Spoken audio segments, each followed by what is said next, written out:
मित्रों,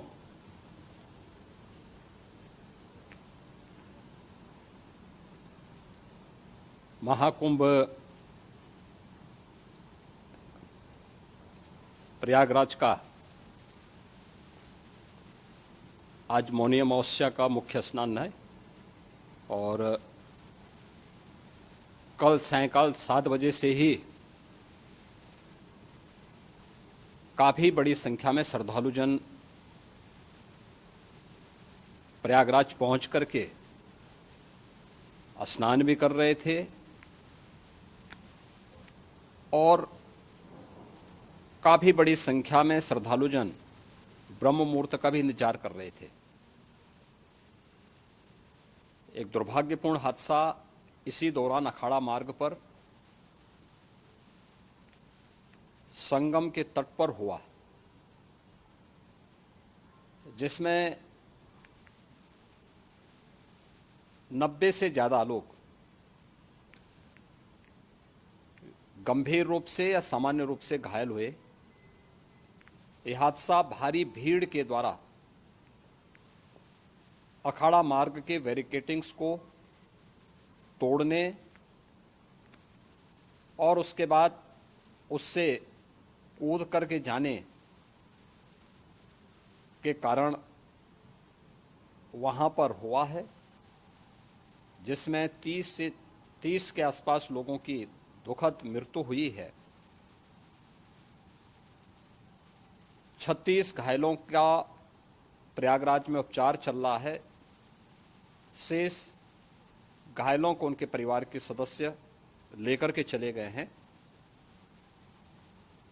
घटना दुखद है, मर्माहत करने वाला है।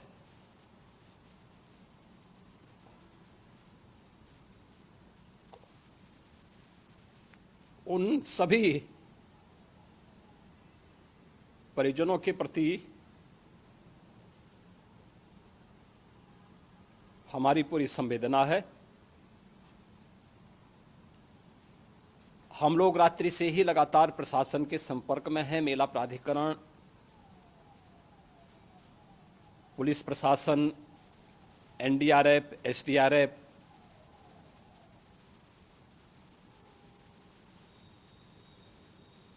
और भी अन्य जितने भी व्यवस्थाएं हो सकती थी उन सबको वहां पर तैनात किया गया है। परिणाम उसी का है कि हादसे के कुछ ही देर के बाद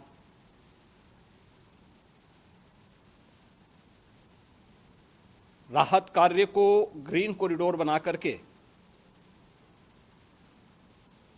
प्रशासन ने, पुलिस ने, एनडीआरएफ और एसडीआरएफ के स्वयंसेवकों ने सभी लोगों को हॉस्पिटल तक पहुंचाने का काम किया है। लेकिन दुर्भाग्य से इस दौरान ये मौतें हुई हैं।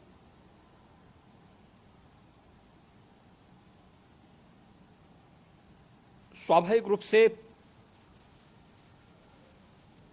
इन सब मुद्दों पर प्रश्न उठना स्वाभाविक भी है।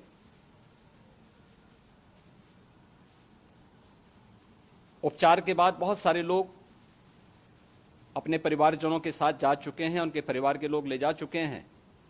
जो बाकी बच्चे हैं उनका उपचार चल रहा है। उपचार के सारे इंतजाम वहां किए गए हैं।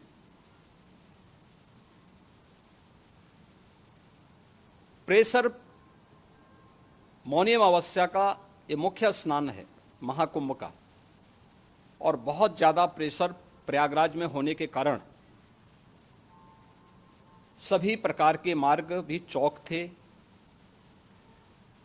रात्रि से ही प्रशासन उन मार्गों को खुलवाने और स्थिति को सामान्य करने के लिए पूरी तत्परता के साथ लगा भी रहा।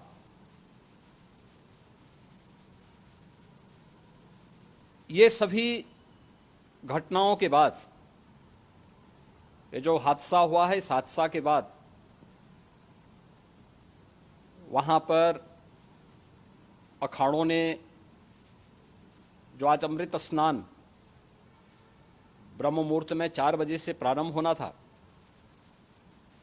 मेला प्राधिकरण के अनुरोध पर उन्होंने स्थगित किया था। अपराह्न में अमृत स्नान प्रारंभ हुआ, जिसमें सभी अखाड़ों ने और अन्य जो सहयोगी संस्थाएं हैं उन लोगों ने इसमें भाग लिया। सभी पूज्य आचार्य महामंडलेश्वर भी इस अमृत स्नान में भागीदार बने। प्रयागराज में आज 8 करोड़ से अधिक लोगों का, श्रद्धालुओं का दबाव था। यद्यपि अगल बगल के जनपदों में मिर्जापुर, भदोई, प्रतापगढ़, फतेहपुर, कौशाम्बी, इन सभी जनपदों में भी होर्डिंग एरिया बना करके काफी बड़े पैमाने पर श्रद्धालुओं जनों को रोका गया था, जिन्हें अमृत स्नान संपन्न होने के बाद, सभी अखाड़े स्नान संपन्न कर चुके हैं, उसके बाद अब वहां से रिलीज किया गया है। इतना भारी दबाव ये पहली बार वहां पर देखने को मिला था, और जिसके बारे में हम लोगों ने पूरे इंतजाम करने के प्रयास भी किए गए थे। रेलवे स्टेशनों पर, चाहे वह झूसी हो, चाहे वह प्रयागराज सिटी हो, प्रयागराज हो, फाफा मऊ हो, उन सभी पर लगातार दबाव बना रहा। रेलवे ने भी इस दौरान वहां के दबाव को ध्यान में रखते हुए मेला स्पेशल चलाई। रूटीन और मेला स्पेशल को मिलाकर के लगभग 300 से अधिक ट्रेन रेलवे के द्वारा अब तक चलाई जा चुकी हैं, और जिससे श्रद्धालु जनों को उनके गंतव्य तक पहुंचाया जा सके। उत्तर प्रदेश परिवहन निगम ने भी अपनी 8000 से अधिक बसेज श्रद्धालु जनों को उनके गंतव्य तक पहुंचाने के लिए लगाया हुआ है, और जिससे उन सबको सुरक्षित उनके घरों तक पहुंचाया जा सके। दिन भर स्मूथली, बहुत ही सुगमता के साथ पूरा स्नान इसके बाद हुआ है, जिसमें पूज्य शंकराचार्य, आचार्य महामंडलेश्वर, वरिष्ठ संतजन और सभी अखाड़ों ने इसमें पूरा सहयोग भी किया और पूरे कार्यक्रम को सकुशल संपन्न करने में अपना योगदान भी दिया है। ये सभी घटनाएं मर्माहत करने वाली भी हैं और एक सबक भी है, लेकिन हादसे के तह में भी जाने की आवश्यकता है, और इसी दिशा से सरकार ने भी तय किया है कि हम इसकी एक जुडिशियल इंक्वायरी भी करेंगे, क्योंकि कई बार रिव्यू होने के बाद स्थानीय स्तर पर हर प्रकार की सतर्कता के बाद आखिर कहां से ऐसे हादसे फिर भी होते हैं और हुए हैं। इसके लिए हम लोगों ने न्यायमूर्ति हर्ष कुमार के नेतृत्व में पूर्व डीजी श्री वीके गुप्ता और retired IAS Shri DK Singh, इन 3 सदस्यीय जुडिशियल कमीशन को भी इसके लिए गठित किया जा रहा है। इन सभी अन्य कार्यों के साथ साथ हम लोगों ने वहां की पूरी घटना पर आज पूरे दिन भर एक एक घटना को लेकर के मुख्यमंत्री का जो कंट्रोल रूम था, उस कंट्रोल रूम से भी, चीफ सेक्रेटरी के कंट्रोल रूम से भी, डीजीपी के कंट्रोल रूम से भी लगातार इन चीज़ों की मॉनिटरिंग की जाती रही। दिन भर बैठक चली है और लगातार एक एक घटना को लेकर के वहां पर प्रशासन के साथ संवाद भी रहा है, विभिन्न अखाड़ों के साथ संवाद रहा है, अन्य संतों के साथ भी दिन भर हम लोग संवाद बनाते रहे हैं। प्रातःकाल से आदरणीय प्रधानमंत्री जी का, माननीय गृह मंत्री जी का, माननीय राष्ट्रीय अध्यक्ष जी का, अन्य तमाम केंद्रीय मंत्रियों का, माननीय रेल मंत्री जी का, प्रदेश की माननीय राज्यपाल महोदया का भी इस संबंध में बराबर आवश्यक दिशा निर्देश भी और मार्गदर्शन भी प्राप्त होता रहा। इसको लेकर के यहाँ पर सरकार ने उसे नीचे मजबूती के साथ उतारने का कार्य करने का प्रयास किया। घटना अत्यंत दुखद है। मृतकों के प्रति मेरी विनम्र श्रद्धांजलि है। जितने भी मृतक के परिजन हैं, उन सभी परिवारजनों के प्रति जिन्होंने अपने परिवार के सदस्यों को खोया है, मेरी संवेदनाएं हैं।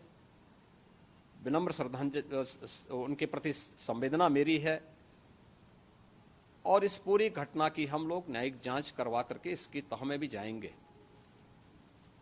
इसके अलावा पुलिस के स्तर पर भी अलग से हम लोग इसकी एक अलग से भी जांच करवाएंगे कि आखिर कहां पे ऐसे हादसे किन कारणों से हुए हैं, क्योंकि पहले से इस बारे में हम लोग, हमारी रणनीति थी कि इतनी बड़ी संख्या में श्रद्धालु वहां पर आएंगे। मृतक के परिजनों के प्रति हम प्रदेश सरकार की तरफ से, जिन्होंने इस हादसे में अपने परिवार के सदस्यों को खोया है, वहां पर मेला प्राधिकरण के पास वो पूरी सूची है, उन लोगों ने उसको वहां पे जारी भी किया है। मैं उन सब के प्रति अपनी संवेदना भी व्यक्त करता हूं और परिवारजनों को हम प्रदेश सरकार की तरफ से 25-25 लाख रुपए की आर्थिक सहायता की घोषणा भी कर रहे हैं। और न्यायिक आयोग इस पूरे मामले को देख करके एक समय सीमा के अंदर राज्य सरकार को अपनी रिपोर्ट देगा और इसमें आने वाले समय में या आने वाले स्नान के लिए भी हम और कैसे व्यवस्था को और सुदृढ़ किया जा सकता है, इसके बारे में भी कल मुख्य सचिव और डीजीपी स्वयं एक बार प्रयागराज जाकर के उन सभी मुद्दों को देखेंगे। आवश्यकता पड़ती है तो फिर इसमें, यद्यपि आज प्रदेश सरकार के तमाम वरिष्ठ अधिकारियों को हम लोगों ने अलग अलग स्थानों पर वहां लगाया गया था और वे सभी पूरी तत्परता के साथ, प्रमुख सचिव नगर विकास वहीं थे, पीडब्ल्यूडी के प्रमुख सचिव भी वहीं पे थे, पावर कारपोरेशन के चेयरमैन भी वहीं पे मौजूद थे, जिन एक एक मुद्दों पर वहां पर वे लोग लगातार निगाह रखे हुए थे। लेकिन दुर्भाग्यपूर्ण घटना और ये मर्माहत करने वाली घटना है। मैं सभी उन पुण्य आत्माओं के प्रति अपनी विनम्र श्रद्धांजलि भी अर्पित करता हूं।